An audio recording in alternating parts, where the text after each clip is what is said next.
Yankees 5, Mariners zip. I was at the game. Now I looked over the data. I'm going to tell you what I saw. So, neither team had a great expected batting average in this one. The Mariners 192 actually out hit the Yankees 188, except the Yankees way out hit the Mariners in real life 9-4.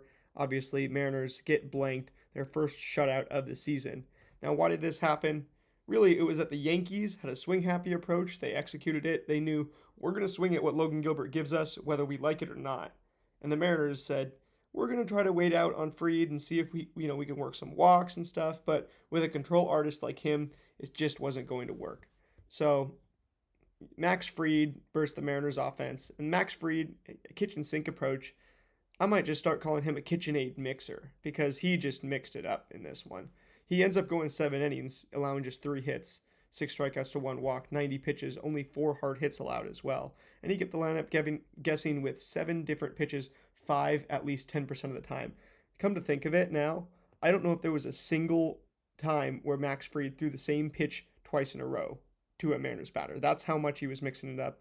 Obviously, you look here, there's only 1 pitch out of these 7 each that he didn't throw to both sides of the plate. The cutter, a classic weapon in these days for just throwing to your same or your opposite handedness if you're a pitcher.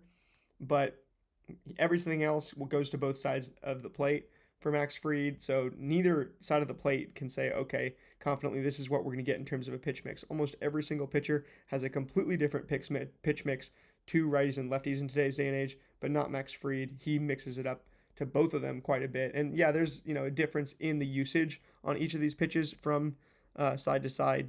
But I mean, every time it was okay. I'm going to start you off with 1 pitch, and then I'm going to work in 3 other breaking balls. And then by the time the Mariners can try to even think about what Max Fried is doing, he's already onto his 5th pitch of the at bat, 5th different style of pitch, and then they're down in the count or already struck out, and they just couldn't. They were looking for their pitches tonight, and they just did not get them simply. He only ends up with 9 whiffs on 90 pitches, which is still I mean, that's an okay rate. It's not great, but the thing is, the Mariners weren't swinging enough to give him a swinging strike rate that was high, but he still got 27 called strikes plus whiffs, so it didn't end up mattering in the results. Cal goes 0 for 4 with 2 strikeouts. Same with Rob Refsnyder. Those at the top of the lineup in the 1 and the 2 hole, Refsnyder and then Cal Raleigh. Those are your weapons that you need to be mashing off of lefty pitchers. And they just haven't done it through 3 games versus lefties on the season. Good news is there's a whole lot of season left. Through 6 games last year, Cal Raleigh was hitting 100 with no homers. This year, it's actually, I think, higher than that at least. It is 143 with no homers. So, hey, if Cal Raleigh's batting average is 43 points higher this year than last year, sign me up. That means he's hitting the 270s or 280s, actually. So, I mean, sign me up for that.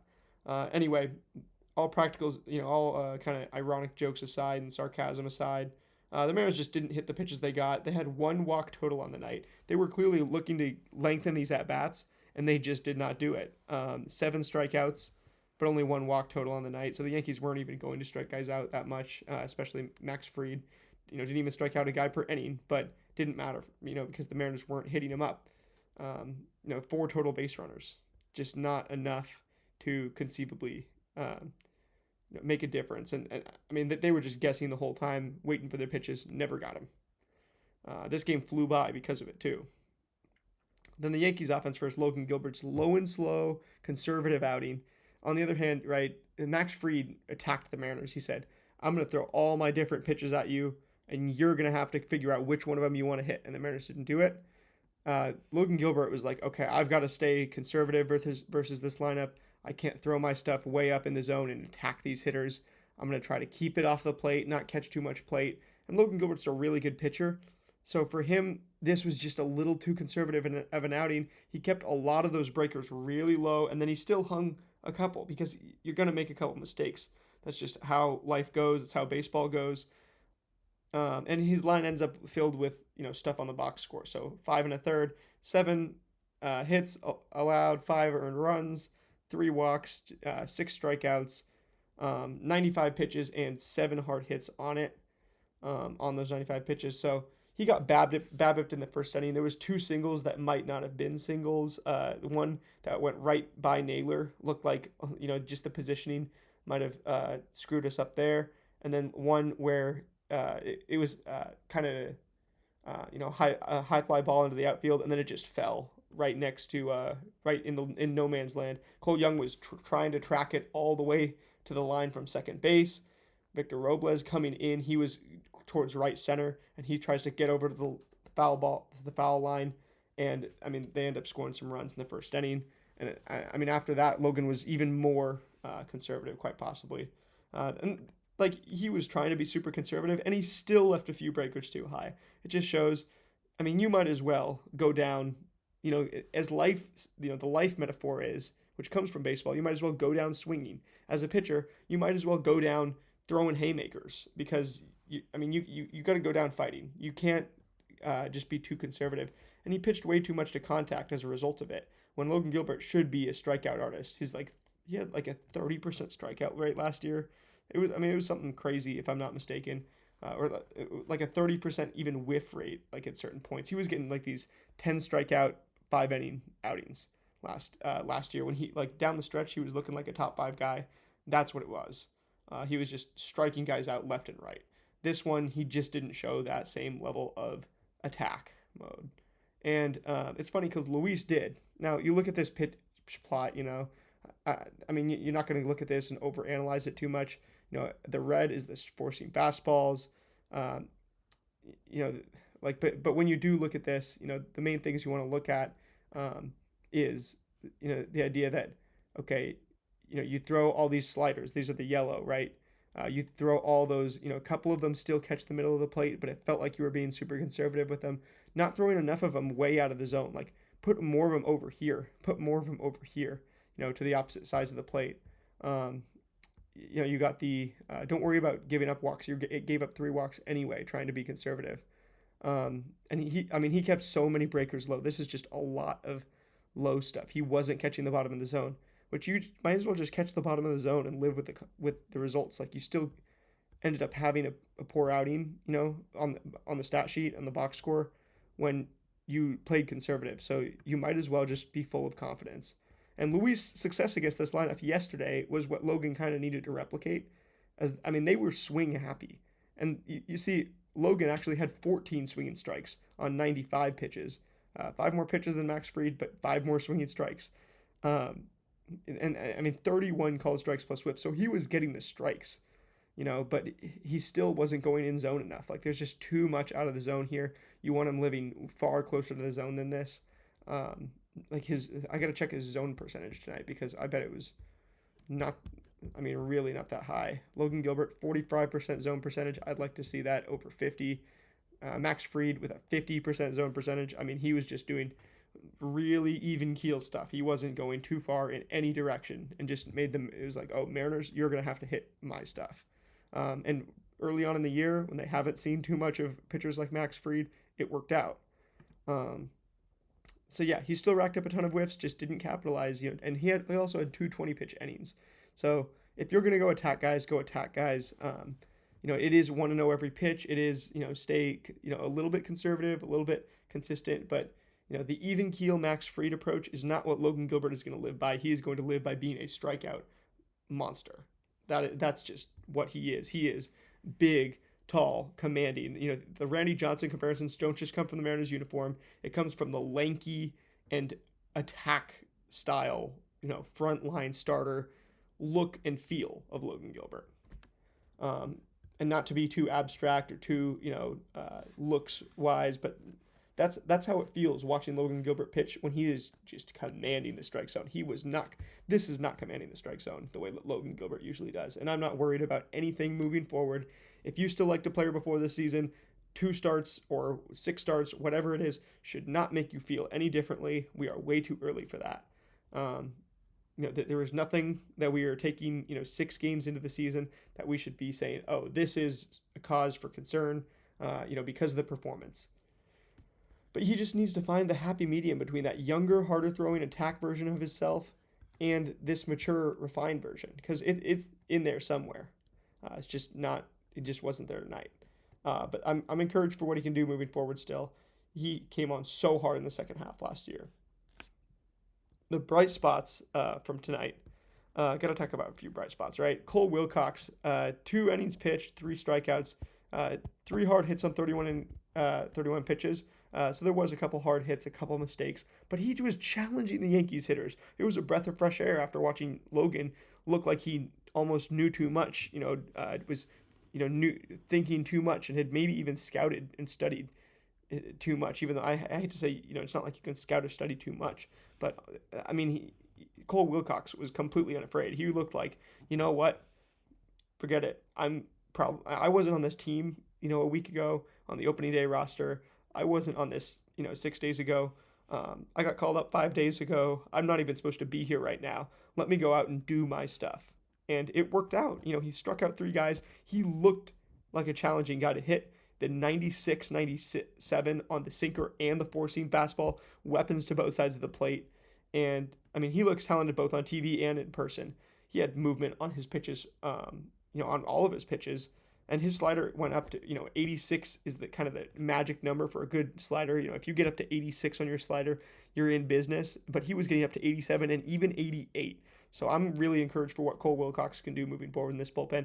And even Casey Legamina, I know people harp on him, but he had 1 2/3 perfect innings pitched, a strikeout in there, and only 1 hard hit on 18 pitches. He pitched to contact quite a bit, and it worked. So Casey Legamina, if he gets hot, he can have a stretch of 12 outings, 1 inning outings, pitching to contact, living on the edges, living in kind of a wicked, dangerous realm. But it can work, and it can get them. These guys held the line for the last whole bunch of the game. After Logan, it was just these 2 guys. You didn't have to use your high leverage relievers, and the Mariners had a chance to get back in this game with several base runners in, I think it was the 8th inning.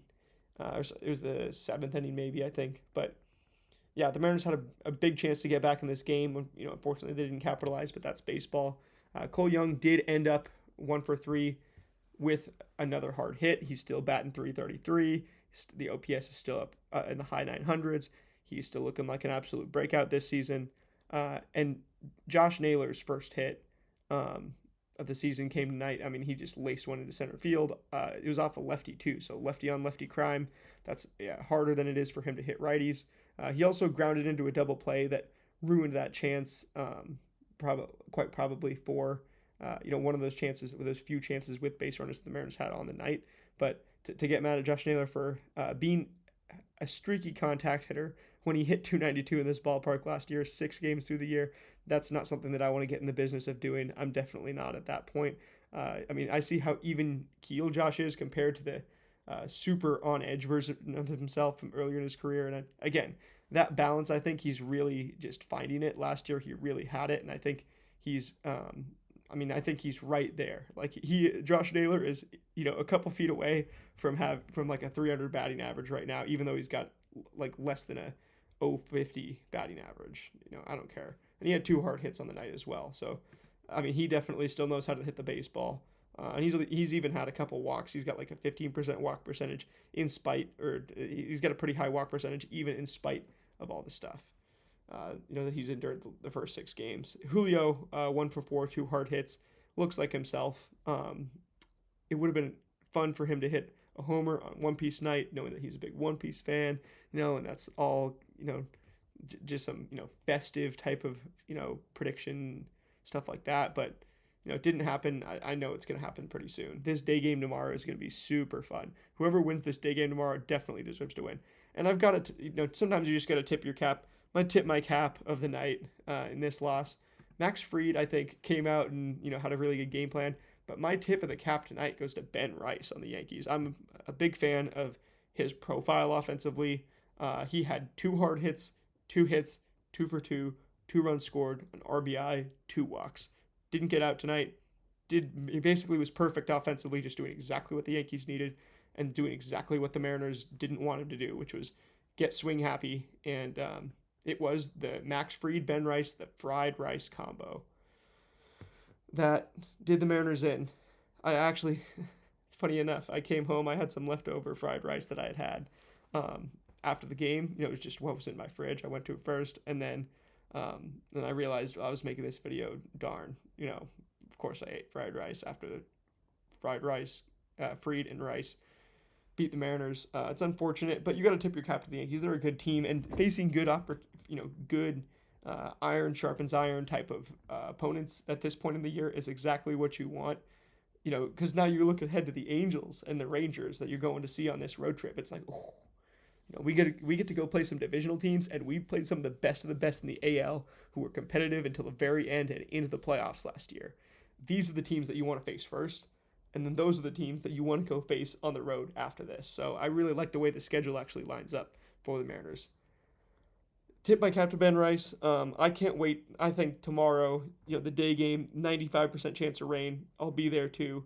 And I am going to, you can inject into my veins this pitching matchup tomorrow. My two favorite pitchers that are not quite as big favorites to win the Cy Young this year. In the AL, there's not two pitchers that I'm more excited about compared to consensus than George Kirby and Cam Schlittler. Both of these guys have, George Kirby lowering the arm slot last year and getting really comfortable with his two fastballs and just, 1 to 2 breaking balls on any given day. And then Cam Schlittler throwing the 99 to 100 fastball as well as the 95 mile an hour cutter, which is now basically a carbon copy of Corbin Burns back in 2022 when he won the Cy Young. And he was my pick to win the Cy Young in the NL last year, or in that year when he did.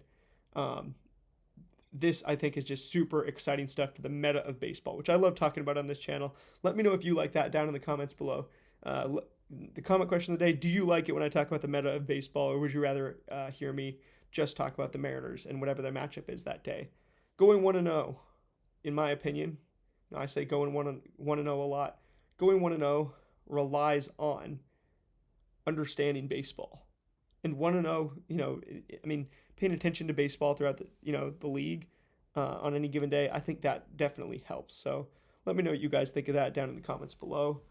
And that's really going to be it for me. I can't wait for the game tomorrow. Like I said, I'm going to have a pregame out when probably one of these YouTube shorts. And maybe I'll do a little bit of a longer pregame. Maybe I'll do a little more of an in-depth YouTube shorts where I, switch and show you a bunch of savant pages of the pitchers and exactly what the attack plan is. It's tough to do in 60 seconds or 30 seconds, depending on if I use the graphic or not behind me. Let me know what you guys would like down in the comments below for, tomorrow I consider the biggest game of this homestand. Whoever wins it tomorrow absolutely deserves this series. I am not going to be mad no matter what. No matter whether the Mariners obviously got no hit through 4 innings and change tonight. But also no matter what happens tomorrow, I'm just excited to watch the game. I'm excited, that these are the games that we get to have early in the year at home, and then we get to go on the road and play the Angels and the Rangers. That's exactly the way that I'd have it line up. Thursday will be our first off day, and I'm going to try to get some more meta content out then, some more here's some in-depth looks at stuff. Maybe do a Cole Wilcox breakdown because he's super fun and interesting. Got a Randy Arozarena breakdown that I've been promising that I have basically done that I could go ahead and get up for you guys. But yeah, if there was one player I could break down on Thursday, let me know that in the comments below too. And as always, I will see you guys tomorrow for the game of the first homestand, Game 7. And it's like a Game 7. Even though it's early in the year, and none of this is that serious, in terms of results. It's more about, what we can see and what we can glimpse from the underlying data. And what we see with our own two eyes, and how the teams play, not what the teams play to as a result. Anyway, as always, make sure you go 1-0 every pitch, stay stoic, give all glory to God, and you can't lose. And the 1 to 26 on the roster are going to do that as well, and they can't lose either because of that. I'll see you guys tomorrow. Go M's.